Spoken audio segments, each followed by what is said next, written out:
बिस्मिल्लाहिर्रहमानिर्रहीम। नाज़रीन अस्सलाम वालेकुम, मैं हूँ इमरान वसीम।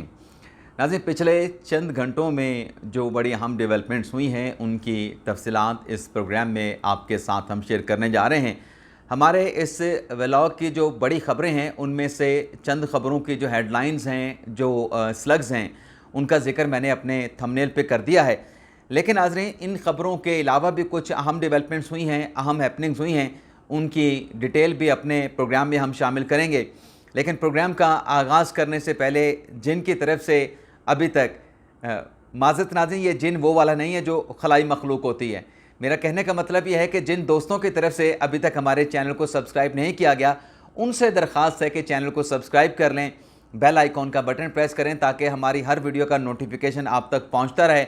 और अगर आपको हमारी वीडियो पसंद आती है, इसको लाइक भी करें और अपने दोस्तों के साथ शेयर भी करें। तो पहली खबर नाज़रीन, जो जस्टिस तारिक महमूद जंगेरी साहब हैं, जिनके खिलाफ एक कंप्लेंट सुप्रीम जुडिशल काउंसिल को भेजी गई है। अभी तक इंतज़ार है कि इस कंप्लेंट पे सुप्रीम जुडिशल काउंसिल क्या करती है। किसी जज को इस कंप्लेंट की स्क्रूटनी की जिम्मेदारी सौंपी जाती है या फिर इनिशियल रजिस्ट्रार ऑफिस की स्टेज के ऊपर इस दरख्वास्त को, इस कंप्लेंट को डिसमिस किया जाता है। लेकिन आज जो जंगेरी साहब के खिलाफ 3 इस्लामाबाद के हलकों की स्क्रूटनी का जो धांधली के इल्ज़ामात हैं, उसका जो केस है, आज जज साहब ने NA 48 के हवाले से केस की समाअत की है। अली बुखारी साहब हैं। अली बुखारी साहब के मुकाबले में नून लीग के कैंडिडेट राजा खुर्रम नवाज़ हैं। तो आज की समाअत में नाज़रीन हुआ ये है, क्योंकि ढेर सारी खबरें हैं, मुख्तसर सा अहवाल इन अदालती खबरों का मैं आपके साथ शेयर करूँगा। एक तो नाज़रीन राजा खुर्रम नवाज़ ने अपना जवाब और जो फॉर्म 45, 46, 47, 48 का जो रिकॉर्ड है और अपना बयान हल्फी आज ट्रिब्यूनल में पेश किया है। तो जज साहब ने कहा कि आप इसे रजिस्ट्रार के पास जमा करवा दें। इसी तरीके से नाज़रीन, जो इस हल्के के NA 48 के जो रिटर्निंग अफीसर थे, उनकी तरफ से भी फॉर्म 45 से लेकर 47 तक का जो रिकॉर्ड है वो अदालत को बताया गया कि पेश कर रहे हैं। तो इस पर भी अदालत ने हुक्म दिया, ट्रिब्यूनल ने हुक्म दिया कि आप रजिस्ट्रार के पास जमा करवा दें। लेकिन जंगेरी साहब ने यह ज़रूर इस्तफसार किया है कि ये बयान हल्फी भी आ गए और बयान हल्फी जमा कराने में कोई कदगन नहीं है और कोई इसको रोक भी नहीं सकता। लेकिन जंगेरी साहब ने कहा कि प्रिजाइडिंग अफीसर का क्या होगा, जिनकी जिम्मेदारी थी इलेक्शन मैनेजमेंट सिस्टम के तहत कि वो अपना रिजल्ट जो है वो इलेक्शन कमीशन को भिजवाएं। क्या प्रिजाइडिंग अफसरान ने अपनी जिम्मेदारी को पूरा किया? क्या इस केस में तमाम जो प्रिजाइडिंग अफीसर हैं उनको पार्टी बना सकते हैं? तो इन सवालात पे इलेक्शन कमीशन के वकील ने कहा कि वो ECP से हदायत लेके अदालत को आगाह करेंगे। जैसे जंगेरी साहब ने कहा कि अगर जो फॉर्म है, जो कानूनी तकाजे हैं, वो अगर प्रिजाइडिंग अफीसर पूरी नहीं करता, तकाजे पूरे नहीं करता, तो फिर कानून के मुताबिक उसके खिलाफ कार्रवाई भी हो सकती है। तो आज नाज़रीन, जो इस केस में रिकॉर्ड जमा करवाया गया है उसकी जो नकूल हैं, ये जंगेरी साहब ने, ट्रिब्यूनल ने हुक्म दिया है कि साफ़ी चाहें तो फॉर्म 45 से लेके 48 तक जितनी डिटेल हैं साफ़ी भी हासिल कर सकते हैं, आम शहरी भी उनकी डिटेल जो है वो हासिल कर सकते हैं। फॉर्म 45 का नाज़रीन जिक्र हो रहा है तो फॉर्म 45 के हवाले से तहरीक इंसाफ के रहनुमा सलमान अकरम राजा ने एक पटिशन इस्लामाबाद हाई कोर्ट में दायर की थी। आज आमिर फारूक साहब ने इस केस की समाअत की है और मुकदमे की जो समाअत है उसे गर्मियों की तातीलात के बाद तक जो है मुलतवी कर दिया है। आमिर फारूक साहब का कहना था कि ये केस अगर अब हम लगाते हैं समर वेकेशन के दौरान तो इस नोयत के बाकी मुकदमात को भी लगाना पड़ेगा, तो लिहाजा समर वेकेशन के बाद इस केस को रख लेते हैं।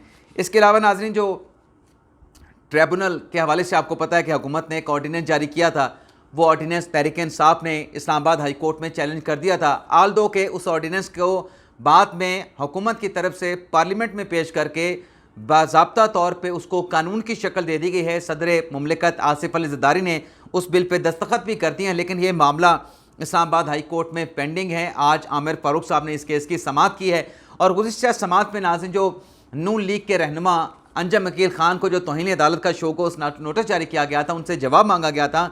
तो आज इस केस की समाअत करते हुए आमिर फारूक साहब ने यह कहा है कि तासुब का इल्ज़ाम बड़ा संगीन होता है। अगर रोज़ाना की बुनियाद पर केस चल रहा है उसको तासुब नहीं कह सकते। तो आमिर फारूक साहब से माफ़ी मांगी है तासुब का इल्ज़ाम लगाने पे। जैसे तारिक महमूद जंगेरी पे अंजम अकील ख़ान ने गैर मशरूत माफ़ी मांगी है, लेकिन जस्टिस आमिर फारूक साहब ने फ़िलहाल उस माफ़ी के ऊपर कोई फ़ैसला नहीं किया और ये कहा है कि पहले इलेक्शन कमीशन का जवाब आ जाए फिर इस केस का फ़ैसला करेंगे। और साथ में आमिर फारूक साहब ने यह भी कहा कि इस केस में मैं ऑर्डर भी जारी करूँगा, क्योंकि तरीक़ाकार गलत अख्तियार किया गया है। इलेक्शन कमीशन का रास्ता मैंने कभी बंद नहीं किया। तो कल तक नाज़रीन, इस्लामाबाद हाई कोर्ट ने इस केस की समाअत को मुलतवी किया है और कल जो नून लीग की रहनुमा है जिनकी गैर मशरूत माफ़ी है, जिसको आज एक्सेप्ट नहीं किया गया, कल दोबारा उनकी माफ़ी का जो है वो जायज़ा लिया जाएगा। इसके साथ साथ नाज़रीन, इस्लामाबाद हाई कोर्ट के हवाले से एक और ख़बर भी है। इमरान खान साहब ने जो एक पटिशन इस्लामाबाद हाई कोर्ट में दायर की थी कि उन्हें वकला के साथ और पार्टी के लोगों के साथ, सियासी रहनुमाओं के साथ और फैमिली के अरकान के साथ किसी मदाखलत के बगैर, किसी निगरानी के बगैर, किसी इंटरप्शन के बगैर मुलाकात करने नहीं दी जा रही। तो इस केस में आज अडयाला जेल की रिपोर्ट तो आ गई है, जवाब आ गया है, लेकिन वजारत दिफा का, वजारत दाखिला का और महकमा दाखिला पंजाब का जवाब नहीं आया। तो इस पर आमिर फारूक साहब ने दोबारा नोटिस जारी करके वजारत दाखिला से, वजारत दिफा से और महकमा दाखिला पंजाब से जो है वो रिपोर्ट तलब कर ली है। इस्लामाबाद हाई कोर्ट में नाज़रीन एक और मुकदमा भी ज़ेर समात आया है। जल्दी जल्दी हाई कोर्ट की खबरें आपके साथ शेयर कर लें, फिर अहम खबरों पे भी आते हैं। मोहसिन अख्तर कियानी के मामले पे जो कंपेन चली सोशल मीडिया पे और मोहसिन अख्तर कियानी साहब के बाद अज़ा जो ख़त लिखा गया उस पर भी जो तौहीन अदालत की कार्रवाई का आगाज़ किया गया। तो आज आमिर फारूक साहब ने, जस्टिस मियां गुल हसन औरंगज़ेब साहब ने, अरबाब मोहम्मद तारिक साहब ने इस केस की समाअत की है। पैमरा की जानिब से बताया गया कि जो निजी टीवी चैनल के प्रोग्राम का मामला है वो पैमरा के डोमेन में आता है और काउंसिल ऑफ कंप्लेंट को ये शिकायत जो है पैमरा की जानिब से भिजवाई जाएगी। चीफ जस्टिस आमिर फारूक और जस्टिस मियां गुल हसन औरंगज़ेब ने कहा कि किसी शहरी ने कंप्लेंट फाइल करनी है, किसी जज के खिलाफ उससे रोका नहीं जा सकता, लेकिन ज़ेर इल्तवा मुकदमात पर रिपोर्टिंग ज़रूर की जाए, लेकिन जजमेंटल नहीं होना चाहिए। किसी जज की तस्दीक भी नहीं होनी चाहिए। जज से किसी को मसला है तो सुप्रीम जुडिशल काउंसिल में दरख्वास्त दायर करें। और जस्टिस मियां गुल हसन औरंगज़ेब ने कहा कि तस्दीक अगर किसी जज की होती है तो इस पर अदालत नोटिस ले सकती है। मतिउल्लाह जान और तलत हुसैन जो है किसी से भी कानून को बेहतर जानते हैं। एक शख्स जज पर इल्ज़ाम लगा रहा है और सुनने वाला उस पर एतराज़ नहीं उठा रहा। तो इस केस की समाअत को भी नाज़रीन आमिर फारूक साहब ने यह कहा है कि कोई डायरेक्शन नहीं कर रहे, इदारे अपने तौर पर एक्शन लें और समर वेकेशन के बाद यह मुकदमा नाज़रीन समाअत के लिए मुकर्रर करने का हुक्म दिया गया है। इसके साथ साथ नाज़रीन, इस्लामाबाद हाई कोर्ट ने आज जो फवाद चौधरी साहब के बैरून मुल्क जाने की दरख्वास्त थी उसका फैसला कर दिया है। 10 अगस्त से 24 अगस्त तक फवाद चौधरी को बाहर जाने की इजाज़त दे दी गई है। साहबजादा हामिद रज़ा की जो दरख्वास्त थी कि उनका नाम ECL से निकाला जाए, उस पर भी अदालत ने जो है वो फैसला महफूज कर लिया है। और इसके साथ साथ नाज़रीन, शाह महमूद कुरैशी को आज थाना खन्ना पुल के मुकदमे से बरी कर दिया गया है। शेख रशीद को थाना मरी में दर्ज किए गए मुकदमे से बरी कर दिया गया है। इसके अलावा नाज़रीन, जो नेक्स्ट केस आपके साथ हम शेयर करने जा रहे हैं, जो इद्दत निकाह केस की समाअत हुई है, तो इद्दत निकाह केस के हवाले से इमरान खान साहब और बुशरा बीबी साहबा की जो अपीलें हैं, जिस पर इस्लामाबाद हाई कोर्ट ने हुक्म सादिर कर रखा है कि 12 जुलाई तक आपने फैसला करना है, लेकिन खबर मानिका के वकील ने इस मामले पर इस्लामाबाद हाई कोर्ट से रुजू किया था। तो आज जस्टिस मियां गुल हसन औरंगज़ेब साहब ने खबर मानिका की दरख्वास्त पर समाअत की है और खबर मानिका की दरख्वास्त को मुस्तरद कर दिया है और 1 माह के अंदर इस केस को डिसाइड करने का जो फैसला है उसको बरकरार रखा है और उस पर सेशन कोर्ट को अमल दरामद करने का जस्टिस मियां गुल हसन औरंगज़ेब ने हुक्म भी दे दिया। लेकिन इस डेवलपमेंट के बाद आज खबर मानिका ने एक प्रेस कॉन्फ्रेंस भी की है। इसके अलावा नाज़रीन, इद्दत निकाह केस की जो सेशन अदालत में समाअत हुई है इमरान खान साहब और बुशरा बीबी साहबा की अपीलें पर, उस पर भी आज बड़े अहम दलाइल दिए गए हैं। अफजल मंजूका साहब जज हैं, सलमान सफदर साहब ने दलाइल दिए हैं। सलमान सफदर साहब ने कहा कि जो इल्तवा की दरख्वास्त खबर मानिका के वकील ने दी, अगर हकीकत पे मबनी होती, हकीकी दरख्वास्त होती तो हम भी इनके साथ खड़े होते। सेशन अदालत जो है वो इल्तवा ना दे, इल्तवा की दरख्वास्त को रद्द कर दे। तो सेशन अदालत ने अफजल मंजूका साहब ने जो खबर मानिका की उनकी अदालत में दायर की गई इल्तवा की दरख्वास्त थी उसको रद्द कर दिया। इसके बाद आज सलमान सफदर साहब ने दलाइल दिए कि इद्दत में निकाह को जुर्म में शामिल नहीं किया जा सकता, इद्दत वाला केस बड़ा ही बेहुदा है। और फिर सलमान सफदर साहब ने कहा कि मकसद ये था इस केस के बनाने का कि जज्बाती और इखलाकी तौर पे इमरान खान साहब को कमज़ोर किया जाए, इमरान खान को तोड़ा जाए, लेकिन इमरान खान नहीं टूटा। अंधेरे में इस केस का ट्रायल हुआ, बुशरा बीबी और इमरान खान को सज़ाएं सुना दी गई।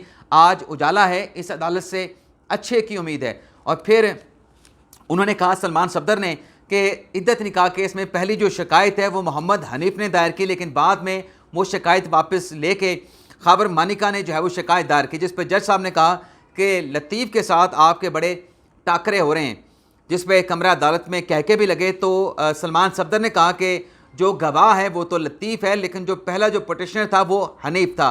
तो इद्दत निकाह केस की नाज़रीन समाअत है उसे भी कल 11:30 बजे तक जो है वो अदालत की जानिब से मुलतवी कर दिया गया है। इसके साथ साथ नाज़रीन, जो कल इस्लामाबाद हाई कोर्ट में फुल कोर्ट की समाअत हुई, जिसमें सहाफ़ी हसन अयूब को नोटिस जारी किया गया था, गरीदा फ़ारूकी को नोटिस जारी किया गया था और इसके साथ साथ अमार सोलंकी को नोटिस किया गया था। तो आज कल की समाअत का नाज़रीन जो हुक्मनामा है वो भी सामने आया है। इस हुक्मनामे के मुताबिक नाज़रीन मज़ीद कोई 7 सोशल मीडिया एक्टिविस्ट हैं जिन्हें अदालत ने नोटिस जारी करके उनसे जवाब तलब कर लिया है। एक नाज़रीन अमार सोलंकी जिनको कल नोटिस किया था, दूसरे कोई इजाज़ खान हैं @इजाज़ खान PSP, उनको नोटिस कर दिया है।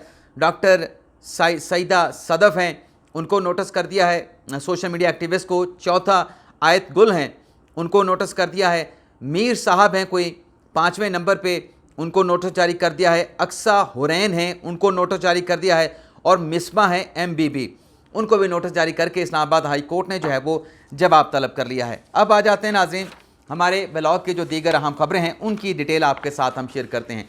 एक तो नाज़रीन जो इमरान खान साहब के ख़िलाफ़ जो 9 मई के केसेस हैं, जना हाउस हमला केस और अस्करी टावर जलाओ गिराओ केस और पुलिस स्टेशन शादमान को जलाने के हवाले से जो 3 मुकदमात 9 मई के हवाले से इमरान खान साहब और PTI के दीगर रहनुमाओं के ख़िलाफ़ जो दर्ज किए गए, उसमें इमरान खान साहब की अबूरी ज़मानतें थीं। जज जावेद अरशद साहब ने 6 जुलाई को समाअत करने के बाद, क्योंकि सलमान सदर साहब ने ज़मानत की दरख्वास्तों पे दलाइल दिए थे और उस केस में जज साहब ने कहा था कि इमरान खान साहब की हाज़िरी के हवाले से मैंने डायरेक्शन कर रखी है, लेकिन अडयाला जेल के हुकाम से जवाब आया है कि इमरान खान साहब मौजूद तो हैं लेकिन वीडियो लिंक के ज़रिए पेश नहीं किया गया।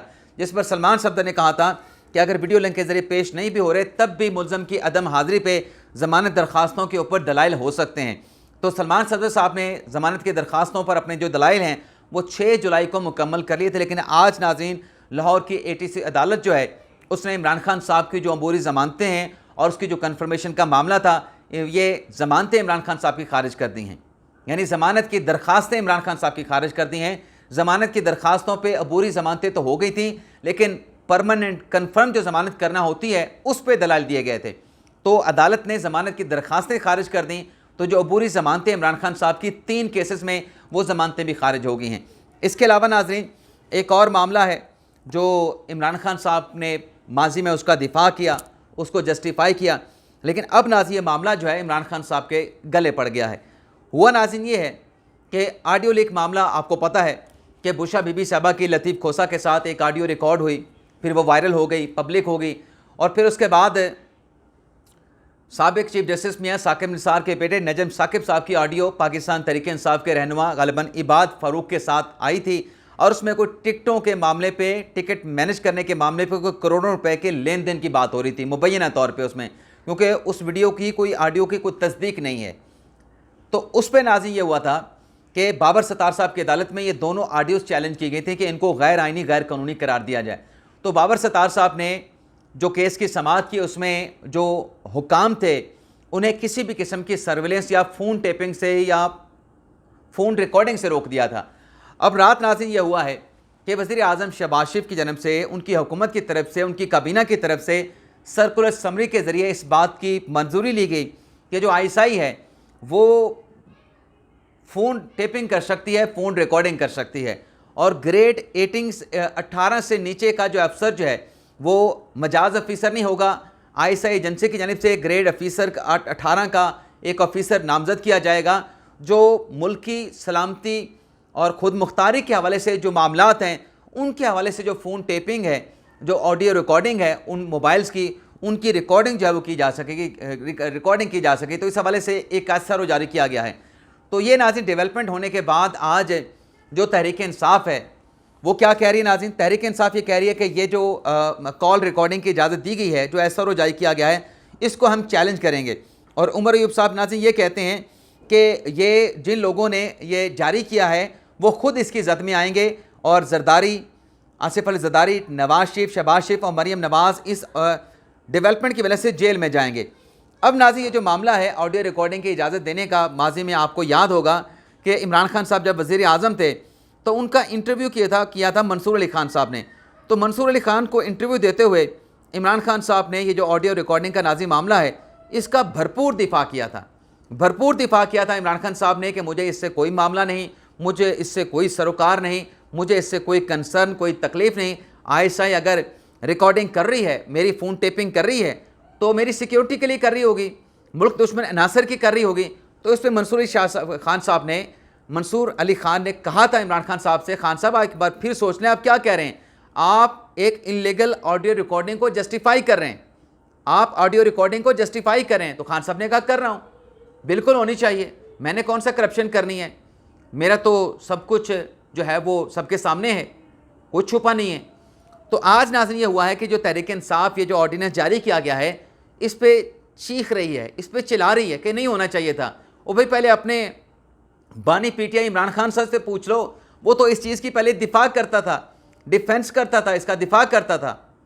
आज आप इसकी मुखालफत कर रहे हैं जिसकी आप खुद सपोर्ट हुकूमत में रह के करते थे। अब हसन अयूब साहब की क्या खबर थी नाज़रीन, हसन अयूब साहब ने एक दिन पहले बल्कि कुछ 36-48 घंटे पहले खबर दे दी थी कि उम्मीद है कि आज तहरीक इंसाफ वालों को चीखें इतनी ऊंची होंगी कि आवाज़ चांद पर भी साफ सुनाई देगी। लेकिन फिर उसी ट्वीट को कोट करके साफ़ी हसन अयूब ने कहा कि चीखें आज नहीं सुनाई देंगी, लेकिन ज़्यादा इंतज़ार नहीं करना पड़ेगा, बल्कि आइंदा 1 से 4 दिनों के अंदर ज़रूर सुनाई देंगी। तो याद रखें, ये बात हरगिज़ मत बोलें कि रावी चैन ही चैन लिख रहा है। तो वो जो नाज़ी ये सर्कुलेशन समरी के ज़रिए जो अप्रूवल हासिल करके ISI को कॉल रिकॉर्डिंग करने की इजाज़त दी गई है, उस पर ये जो चीखें निकल रही हैं ये दरअसल हसन अयूब साहब की यही खबर थी कि ये कुछ होने जा रहा है, लेकिन उन्होंने क्लियर नहीं किया था, बताना नहीं चाह रहे थे। लेकिन खबर यही है जिस पर आज तहरीक इंसाफ एहतजाज कर रही है कि ये नई इजाज़त होनी चाहिए थी, ये असर जारी नहीं होना चाहिए था।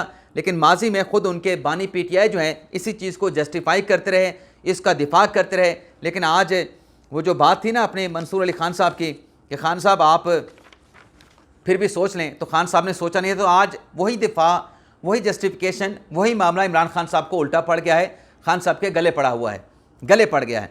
इसके अलावा नाज़रीन जो और काजी फ़ाइज़ा साहब के हवाले से खबर है वो मामला है नाज़रीन कासिम सूरी साहब का, जिन्होंने एक गैर आइनी रूलिंग दे के कौमी असम्बली के में जो अदम एतमाद की तहरीक इमरान खान साहब के खिलाफ आई थी उसको एक करारदाद की रोशनी में मुस्तरद कर दिया था। फिर खान साहब ने क्या किया था, खान साहब ने उस कासिम सूरी साहब की रूलिंग में कौमी असम्बली तहलील करने की जो समरी है वो सदर पाकिस्तान आरिफ अलवी साहब को भिजवा दी थी। और फिर आरिफ अलवी साहब ने क्या किया था, with in minutes, with in second जो है उस कौमी असम्बली को तहलील करने की असम्बली को एक्सेप्ट कर लिया था। यानी ऐसे लगा कि सब कुछ सोच के ये किया गया है कि इधर फवाद चौधरी साहब एक करारदाद पेश करेंगे, उस करारदाद को कासिम सूरी एक्सेप्ट करेंगे, उसके बाद इमरान खान साहब असम्बली तहलील कर देंगे और उसके फौरी बाद जो है सदर अलवी साहब जो हैं वो कौमी असम्बली तहलील करने के एडवाइस को मान के निगरान हुकूमत तश्कील देने का जो सेटअप है, मतलब जो रिक्वायरमेंट है उसके ऊपर आ जाएंगे, वो निगरान हुकूमत तश्कील देने के मामले पे बातचीत का आगाज़ करेंगे। तो वो रूलिंग तो सुप्रीम कोर्ट के 5 रुकनी बेंच ने गैर आनी गैर कानूनी करार दे दी। लेकिन नाज़रीन कासिम सूरी साहब खुद भी जितना अरसा असम्बली में रहे हुक्म इम्तना पर रहे जब तक असम्बली तहलील नहीं की गई। उन्होंने एक अपील सुप्रीम कोर्ट में दायर की थी। आज चीफ जस्टिस काजी फ़ाइज़ा साहब ने कासिम सूरी साहब की अपील पे समाअत की, आखिरी समाअत पे कासिम सूरी का इश्तिहार जारी करने का हुक्म दिया था। तो 2 अखबारात में नेशनल वाइड जो पेपर हैं, एक जंग ग्रुप का, एक डॉन ग्रुप का, उसमें इश्तिहार जारी हुआ कासिम सूरी साहब अदालत में पेश हों, लेकिन आज भी कासिम सूरी साहब पेश नहीं हुए। तो नईम बुखारी साहब उनके वकील हैं, उनसे पूछा गया कि आपका कोई रब्ता हुआ कासिम सूरी साहब से, तो उन्होंने कहा कि मेरा कासिम सूरी के साथ किसी किस्म का कोई रब्ता नहीं। आप ऐसा करें, नईम बुखारी साहब ने कहा कि कासिम सूरी की अपील को मुस्तरद कर दें और उनकी अदम हाज़िरी पे और हुक्म अदूली पे बार बार के अहकामात ना मानने पे उनके खिलाफ आप अज़ खुद नोटिस लेके कार्रवाई का अलग से आगाज़ करें और जिस नेचर के आपने सो मोटो लेना है ये फ़ैसला भी आप करें। तो काजी फ़ाइज़ा साहब ने कहा कि हम ऑर्डर करेंगे। हम सोच रहे हैं कि क्यों ना कासिम सूरी साहब अदालती हुक्म पे नहीं आ रहे तो उनकी प्रॉपर्टीज़ की डिटेल मांगी जाए। इश्तिहार तो हो चुका है अदालत में, तो फिर उनकी जो प्रॉपर्टीज़ हैं, कितनी उनकी प्रॉपर्टीज़ हैं बलूचिस्तान हुकूमत से, उसकी तफसीलात मांग लेते हैं। जब नाज़ी ये कहा, ये एक आखिरी कार्ड होता है किसी अदालत के पास, अगर कोई मुलज़म पेश नहीं होता तो फिर उसकी प्रॉपर्टी अटैच करने की तरफ अदालत जाती है, यानी बहाके सरकार उसकी प्रॉपर्टी को जब्त किया जाए। तो फिर अदालत ने हुक्म यह किया कि बलूचिस्तान हुकूमत से कहा है कि आप कासिम सूरी की जितनी भी प्रॉपर्टीज़ हैं उनकी डिटेल दी जाएँ। वफाकी हुकूमत से कहा है कि आप वेयर अबाउट का पता चलाएं, FI भी पता चलाए कि कासिम सूरी साहब कहाँ पे हैं, पाकिस्तान में हैं, पाकिस्तान से बाहर हैं। जब नाज़ी ऑर्डर अदालत ने डिक्टेट किया, कासिम सूरी साहब की प्रॉपर्टी की डिटेल मांगी गई, तो इसमें नईम बुखारी साहब ने कहा कि जब कोई अदालत प्रॉपर्टी की डिटेल मांगती है तो मुर्दा भी अगर कब्र में पड़ा हो वो भी उठ के आ जाता है, अदालत में पेश हो जाता है कि मेरी प्रॉपर्टी को ना छेड़ें, मैं अदालत में हाजिर हो गया हूँ। तो ये जो आप प्रॉपर्टी का ऑर्डर कर रहे हैं इस पे यानी नईम बुखारी साहब की बात के मुताबिक, उनके दलील के मुताबिक कि कासिम सूरी साहब जो हैं आइंदा समात पे पेश हो जाएंगे जैसे मुर्दा पेश हो जाता है। तो देखते हैं, अदालत ने ऑर्डर तो कर दिया है, प्रॉपर्टी की डिटेल भी मांग ली है, लेकिन आइंदा समात पे क्या कासिम सूरी आते हैं नहीं आते, इसके लिए अगली जो हियरिंग है उसका इंतज़ार करना पड़ेगा। इजाज़त चाहते हैं नाज़रीन, अल्लाह हाफिज़।